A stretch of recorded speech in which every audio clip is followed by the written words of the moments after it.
This is the Pickleball and Partnership podcast, the place to talk about building better connections with your partner, learning how to communicate with each other, and how to inject fun into your relationship, all through the game of pickleball. If that sounds like your cup of tea, pull up a chair, grab your paddle, and join me, your host, Charlotte Dukes, for Pickleball and Partnership.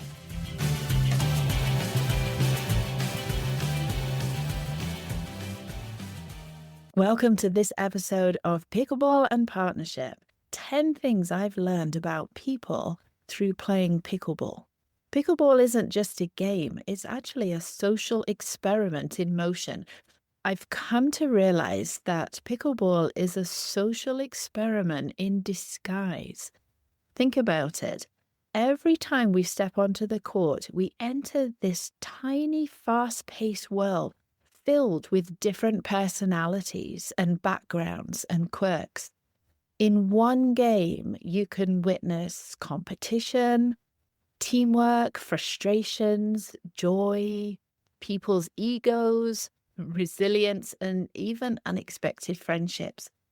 You can see confidence and insecurity play out together. I find it absolutely fascinating. You're paired up with people that you've never met before, and here you are communicating through body language and different strategies depending on how experienced both players are, and sometimes pure chaos. In fact, a lot of the time, pure chaos. And you really get to see how people react under pressure, how they handle losing. I know I've had to work on that. How they celebrate winning. Some people really celebrate big, and that's not always an easy pill to swallow when you're on the losing team. And how other people treat people around them, whether it's their own teammates or its opponents. And what's most interesting, I think, is that I have really started to see myself more clearly too. I've really noticed my own habits, my own reactions to things.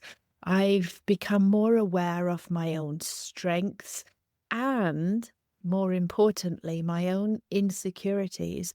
And I've really, as I've become aware of my insecurities on a deeper level, I've been able to really get to understand them, have compassion for them, lean into them, and then be able to work with them so that I've really discovered a deeper level of personal growth. Absolutely.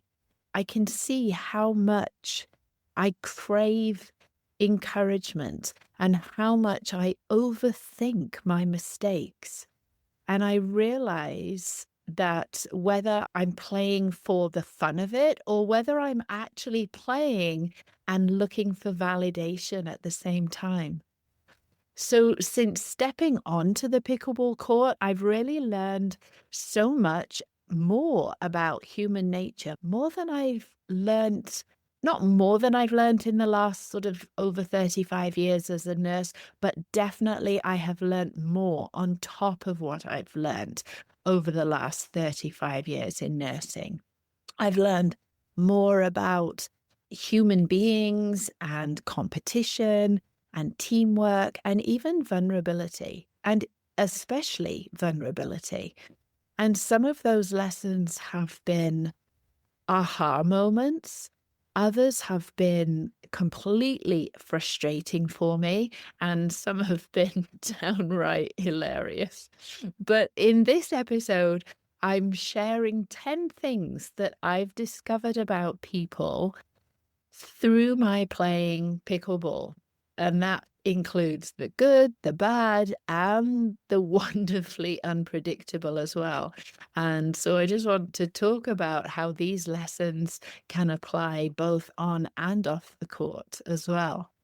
One of our favorite things to do on holiday when Neil and I go away and we find that we have more downtime and we relax more and we tend to sit and chat and while away the time is we like to go somewhere and sit with a fancy drink, whether that's the kind with a colorful umbrella in it, or whether it's a tasty latte or something, or a spicy latte. And we love to people watch. And really, pickleball isn't just a game, is it? Really, it's a people watching masterclass. And I've learned so much about how people handle different situations, how they handle challenges. So I think that's why I've become fascinated with watching people on the court, because it is this mini environment, this microcosm of intensified emotions and situations. Anyway, here we go. Let's dive in. 10 things I've learned about people through playing pickleball. Number 1, kindness is more important than skill. And that kindness is actually abundant in so many people, and kindness really makes the game better for everyone. And all it needs is a simple, hey, nice shot, or great effort, or oh, unlucky, or you were robbed. And that goes a long way. The most enjoyable games that I've had are always with those people who lift each other up, whether we win or lose.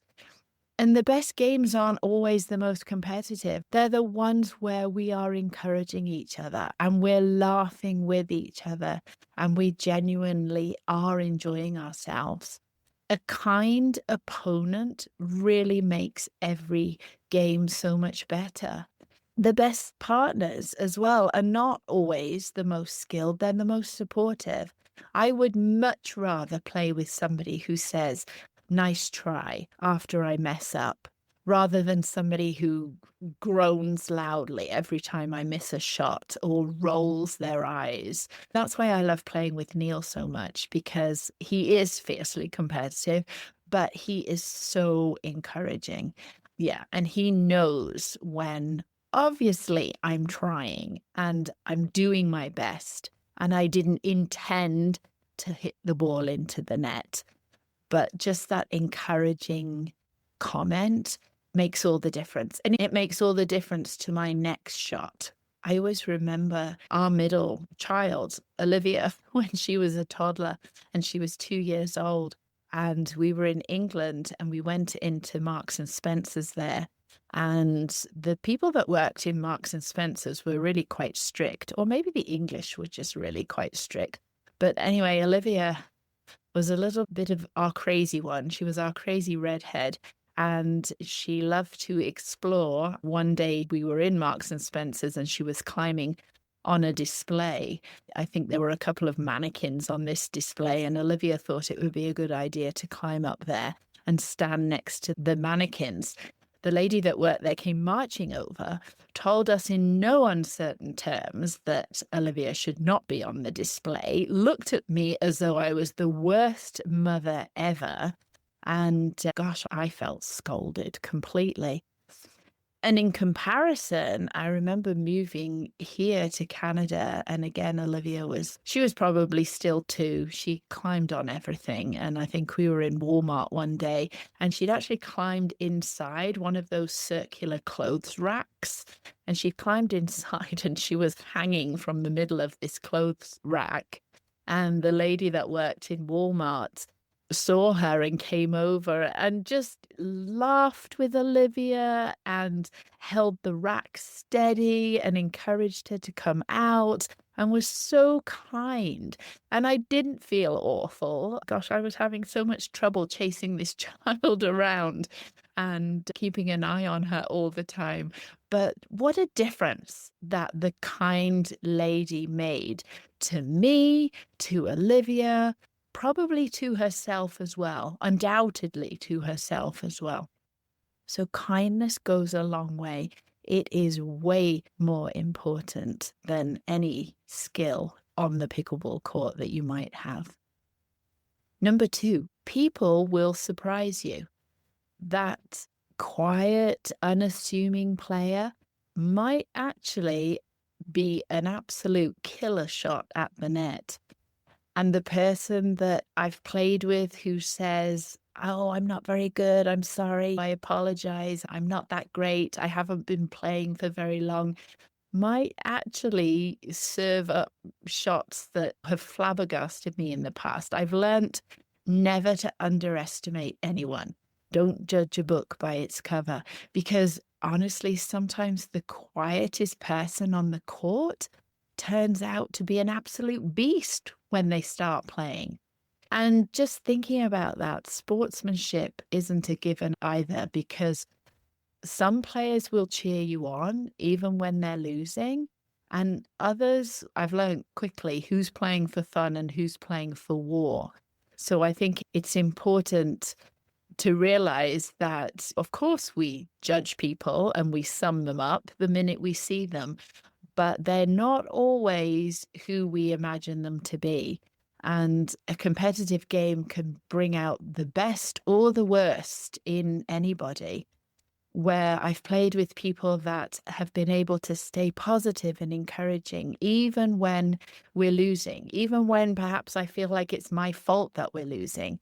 And I've played with people who will blame everything under the sun. They'll blame the wind, they'll blame the sun, they'll blame their paddle, they'll blame the court surface, they'll blame anything except their own mistakes.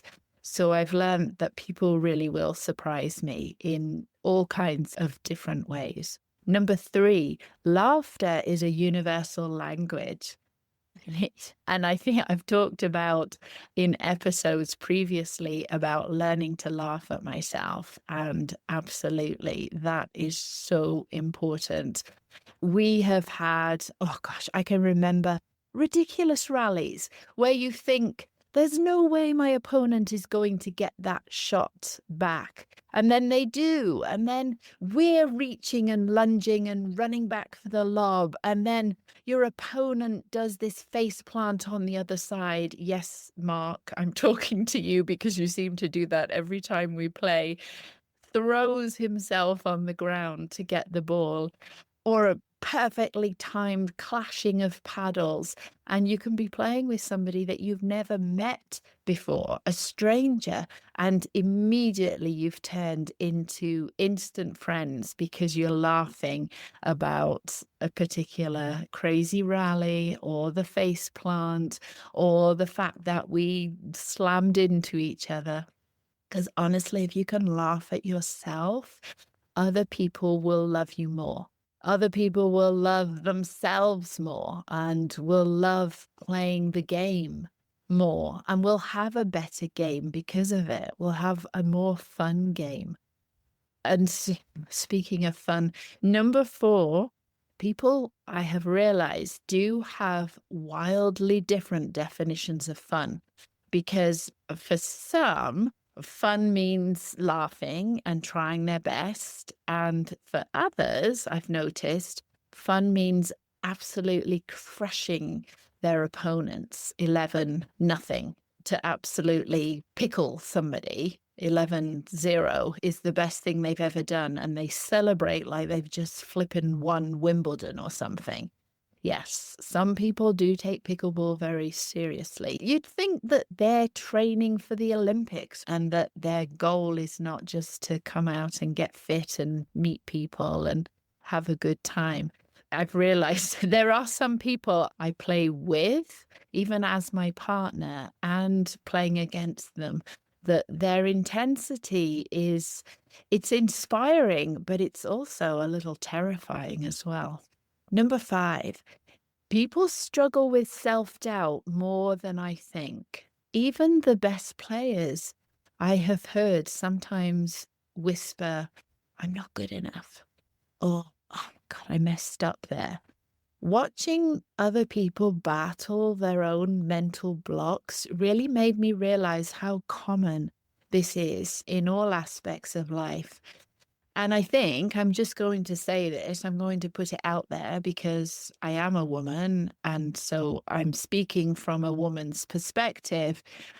And I know Neil has agreed with me, and he can come on and confirm this in a later episode. But women are harder on themselves than men. I honestly think all women are hard on themselves. I haven't met a woman who hasn't been hard on themselves, who hasn't apologized for the way that they're playing. And I thought that was just me. I thought I was the only one that did that. I have said sorry so many times when I've missed the ball, and I don't think I've had that many apologies from men. There are men who will apologize for missing a shot. Not that they need to, not that I expect that. But I think as women, we do apologize a lot in all areas of life, but especially on the pickleball court. I definitely have felt as though I haven't been doing a good enough job on the court. And I find that there are times where I become emotionally upset, which infuriates me because I feel like others view that as a weakness. Probably because I view that as a weakness, that showing emotion is not a strength, but that would also be my childhood upbringing too. And then when I feel emotional, I feel even more of a failure. And it's hard to stay optimistic in that situation. And then the slightest comment can honestly just send me over the edge. And I can be absolutely wanting to just dissolve into a puddle of tears on the court, which I haven't done yet, but I've been close. I think other people's confidence can be deceiving. I've seen the loudest, most aggressive player out there, and they're not actually the most skilled, and they're definitely not the most confident. In fact, I really believe that they're likely the most insecure person out there. And that's why they're being so loud and aggressive and lecturing, perhaps. And so I've really changed my perspective on all people. Instead of me becoming defensive and challenging them, I have definitely become more compassionate to giving them the benefit of the doubt, seeing it from their perspective, having compassion for maybe what's going on with them. Because who knows what happened right before somebody showed up at pickleball? Who knows what's going on in somebody's life, whether there's illness in the family, whether they're grieving, all kinds of life challenges, and we really just never know. And I am definitely learning to be more compassionate with everybody, everywhere, because we just never know what their story is. And obviously, something is going on because they wouldn't be acting out the way that they are. So I think that's definitely a lesson that I have learned more so through playing pickleball. And again, I think it's just because you're in this very small environment. There are 4 people playing very closely together, and you see every reaction. You see the look in your opponent's eyes across the net. Not so much in tennis because you're further away, but in pickleball, you see that. You hear the muttering under the breath of your partner or your opponent. So I think it's more apparent in pickleball. And then perhaps just take a time out and say to your opponent, hey, is everything okay? What do you need from me right now? So I've learned, don't overestimate somebody else's confidence and don't underestimate somebody else's confidence. Number 6, egos and pickleball don't mix well. This leads on from the last point, to be honest with you. There's always that one player, not in every game, but there's always one player who refuses to admit that they made a bad call, or they blame everything except themselves for a lost point. It's fascinating. It really is. But it's also slightly painful to watch as well. I've met players who think they know everything. And then they're usually the ones that get outplayed by that person who's twice their age or half their size. And that's always fun to watch. Because pickleball, let's be real, pickleball is an ego check. And so's life, really. Ego shows up every time we step onto the court. And it whispers, mine definitely whispers or shouts at me, you should be better than this. Or that wasn't your fault. And then ego panics. And it says things like, what will they think if I mess up? Ego really makes us crave the win and avoid the risk, avoid taking that step of courage. There's those people that they blame their paddle, they blame their partner, they blame the wind, they blame anything but themselves. I know there have been times where I've thought, oh my gosh, if I had a better paddle, I would play better. Or if I'd had something to eat before I got here, my blood sugar would be higher and I would be able to play better. It's crazy, the excuses that ego comes up with. But it is our built-in defense mechanism. It's that part of us that craves validation. It fears failure and it wants to prove something. And whether that's proving something to ourselves or it's proving something to the other people that we're playing with. So in all sports, and especially in pickleball, where every point and every mistake and every win is out there in the open for everyone to see, then ego shows up loud and clear, because whether we realize it or not, many of us subconsciously believe that how well we play has a direct reflection on who we are. It's connected to our self-worth. And pickleball is a social sport. So there are always people watching, even if it's our opponents or our partner. I felt embarrassed. I've been utterly embarrassed by missing that easy shot. And especially when you play tournaments, there are people watching. And of course, then there's added pressure.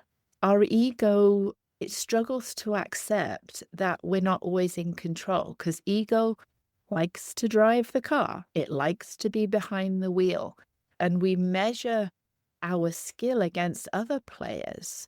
And we wonder if we're good enough or we're improving fast enough, if we're getting quicker or becoming more skilled at it. We do this in life as well. We compare ourselves to others all the time. We compare our jobs, our careers, our relationships, our achievements, our children's achievements, everything. We're constantly comparing ourselves to other people. And pickleball, I think, just gives us that condensed real-time version of this constant mental scoreboard that we have. And ego hates vulnerability. It really doesn't want to admit that we aren't perfect. But, I've realized that pickleball, like life, is a mirror. And how I play pickleball is how I live my life. So when I get defensive on the court, I realize that I've definitely got defensive prior to that in my relationships, in my marriage, in my relationships with my children, in my relationships with extended family, in my relationships with friends. And when I realized that I obsess over winning in pickleball, I realized that I was actually chasing perfection in all other areas of my life as well, and how important to me that perfection, or that illusion of perfection that I was portraying to people around me, how important that was to me. And I realized also, when I made a mistake, when I missed a shot on the pickleball court, how I shut down after that, how I started this negative loop of feedback in my brain and became completely unreceptive to encouragement or direction for growth or any openness to accept that mistake and learn from it. And I realized that was definitely what I was doing in real life as well. And the more I learned to let go of ego, the more I laughed at myself, the more I was able to shake off those missed shots, the more I was able to embrace learning from it, and the more free I felt, both in the game and beyond the game. Because let's face it, pickleball isn't just about hitting a ball, it's about how we handle challenges and failure and relationships and personal growth as well.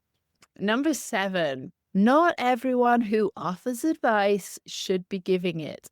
Some people genuinely want to help you improve. They really do. But others, I have learnt, just love to hear themselves talk. The key for me is knowing when to smile and nod and completely ignore them.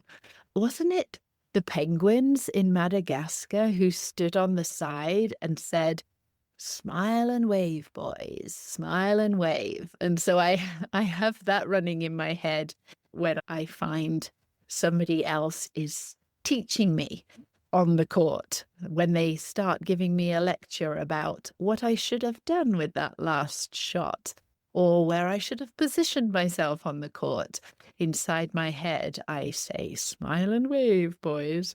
And I think some people do love to teach. Sometimes it's a bit much, but they do want to be helpful. They do want you to improve. They can see perhaps a mistake that I've made over and over again. What I have noticed as a woman, men do love to give advice, and they do love to give advice to women. And I have noticed that older men do love to give younger women advice. And what the heck is that all about? I do find it quite obnoxious at times. I do find it quite egotistical at times. Ego and pickleball don't mix well. And you do meet players who think they know everything. I think people are genuinely trying to help. Neil and I were playing, it was a holiday Monday, and we didn't normally play in this one particular facility, but we had booked to go and play on this holiday Monday during the day. It became obvious to us when we got there that it was a group of older people who usually played together during the day, and they all knew each other. And so it was a little bit cliquey, but that was okay. I felt confident because Neil was there too. And we did have the opportunity to play together for a couple of games. And so one particular game, Neil and I were playing together against 2 older gentlemen, and they were probably in their mid-70s, and they were very good pickleball players. But one of the men kept stopping the game to give me advice across the net, and it was very irritating. And Neil was very irritated by this, and I think I was cross with myself because I felt like I should actually have set a boundary and asked him not to do that or to wait until the end of the game. I think now I would feel more confident to say something nicely. Maybe this could wait till the end of the game, but I didn't at that time. And anyway, every couple of points, he would shout some advice across the net to me, not to Neil. And actually, we ended up being in a position where we were winning. It was 10-7 at that point. We were winning and we have one more point. And Neil was about to serve. And our opponents, the guys across the net, decided to take a timeout. And this one in particular who had been giving the advice went to change his paddle, which I thought was very interesting. Anyway, he came back on. He went and got a drink of water. He changed his paddle. He came back on. He obviously was trying to throw us off our rhythm. Anyway, we did end up winning, but I just thought that was a very interesting scenario. Sometimes you just have to let people do what they're going to do and behave the way they're going to behave and smile and wave. Smile and wave, boys. Number 8, people show their true colors under pressure. I mean, you really get to know someone when the score is 9-9. And some people thrive. They love the pressure. Some people panic. Some people get really quiet. Some people blame everything else, as we've already talked about. You can learn a lot about somebody by how they react to losing, to be in a losing position during the game, or how they react at the end of the game when they have lost that game, whether they shrug it off, whether they laugh about it, how easily they move on. Do they obsess over every point? Some people do. Some people replay every single point. I don't even remember every single point, but I've played with some people who want to go over the game and they want to go over every single point and analyze it and pull it all apart. Some people immediately start plotting revenge. They're like, okay, we're going to play them again, and this time we're going to win. But you really see people's true character when the game doesn't go their way. And I think people who come across as jerks and who act out have this huge insecurity. And just by giving them that little bit of love and compassion can make all the difference. There's one guy that we play with more outdoors than indoors. Let's call him Colin. He complains a lot about the weirdest things before we've even started to play. And it used to really irritate me. I used to get quite defensive about this and challenge him quite a bit. And if anybody knows me, I guess I can be challenging at times. But one day I went to the courts and he was there and I was up to play with him next. And I thought, okay, let's change tack here, because there's a reason. There's a pattern of behavior here.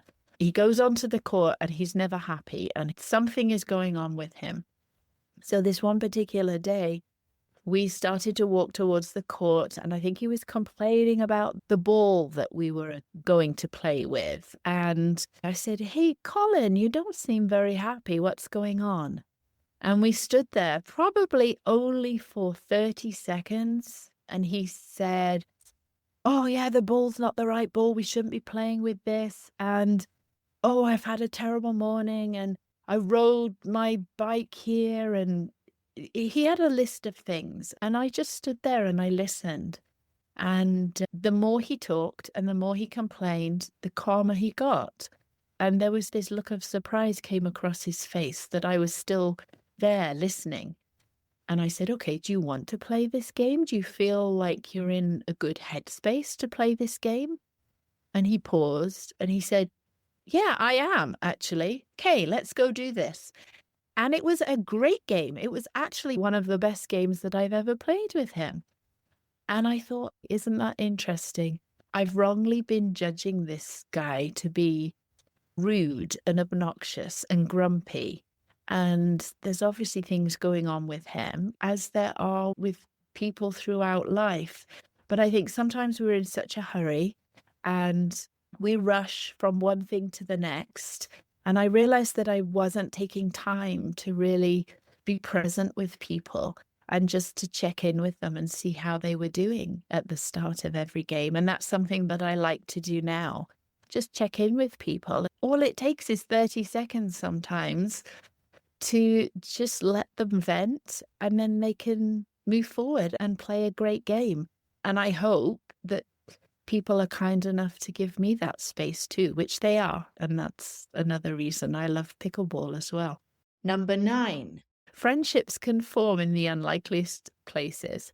So one of the most beautiful things about pickleball is that it brings together people who might never have crossed paths otherwise. It's like this magical social equalizer. Age, background, career, life experience, it doesn't matter. You step onto the court and all of that fades away. You're just players, you're partners, you're competitors, and you're all just figuring it all out together. I've met people on the court I never would have crossed paths with otherwise. People who are decades older than me, decades younger than me, people from different backgrounds, people with different life stories. I'll never forget the first time I played with Bob. He's a 75-year-old retired engineer, I think. He actually moves like he's 40 years old. He's incredible. And he has this wicked backspin drop shot. And when I first met Bob, I assumed that we wouldn't have that much in common. We'd play the game, but that was it, really. He's from a completely different generation. He has a completely different career to mine. He has different life experiences. But in between games, and this is what I love about pickleball, we started talking. And then there's the odd game you sit out and you sit on the side and you're watching the other players. And we were chatting, and suddenly I was learning all about his travels. He traveled to so many different places in the world. I learned all about his late wife and his grandkids and how he took up pickleball after years of feeling lonely and isolated. And now when I see him, we joke around together, we catch up and we have a joke about who's going to mess up the first shot. And he reminds me that getting older just means that he has more time to play. And he's amazing, a really interesting and colorful guy.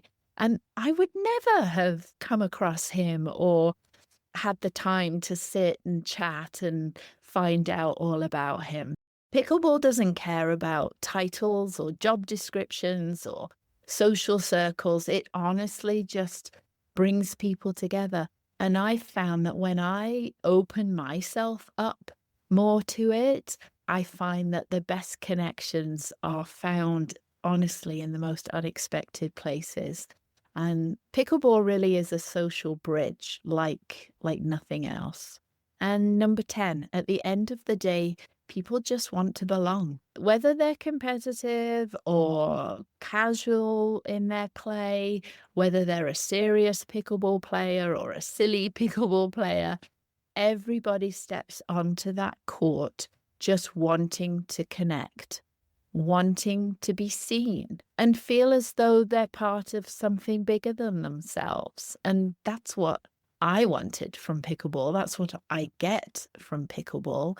And really, isn't that just what life is all about? We're all the same. We all have the same insecurities and self-doubt. And when we believe that, we never have to let ego drive the car. We never have to prove ourselves to ourselves or to other people. Because honestly, at the end of the day, people, they just want to connect. They want to belong. They want to have fun. And they just want to be part of something that's bigger than they are. And honestly, that's what makes this game so special. And that's why I love pickleball. Thanks for listening along with me. Here are the top 10 things that I've learned about other people since I've been playing the game of pickleball. Number 1, kindness over skill. Number 2, people will surprise you. Number 3, laughter is a universal language. Number 4, there are different definitions of fun. Number 5, everyone struggles with self-doubt. Number 6, egos and pickleball don't necessarily go together. Number 7, unsolicited advice. Number 8, people's true colors under pressure. Number 9, unexpected friendships. And number 10, the need we all have to belong. If you love this episode of Pickleball and Partnership, please share it with a friend. Thanks so much for listening today. I hope you enjoyed that conversation as much as I did. Anything mentioned, including links, notes, and a full episode list, will be over on our website at pickleballandpartnership.buzzsprout.com. If you got something out of this episode, be sure to follow or subscribe to Pickleball and Partnership on Apple Podcasts, Spotify, or wherever you listen so that you are notified of new and upcoming episodes. And if you're finding value in this podcast, a cost-free way to support us is to leave a 5-star review. It truly means the world to us. This will help more people access these real conversations. And if you haven't connected with myself or Neil personally, we would love to meet you and say hi over on our Facebook page. Thanks again for listening. Please tune in next week for another exciting episode of Pickleball and Partnership. Remember, we're all learning, growing, and showing up in our own ways, and that's what matters most.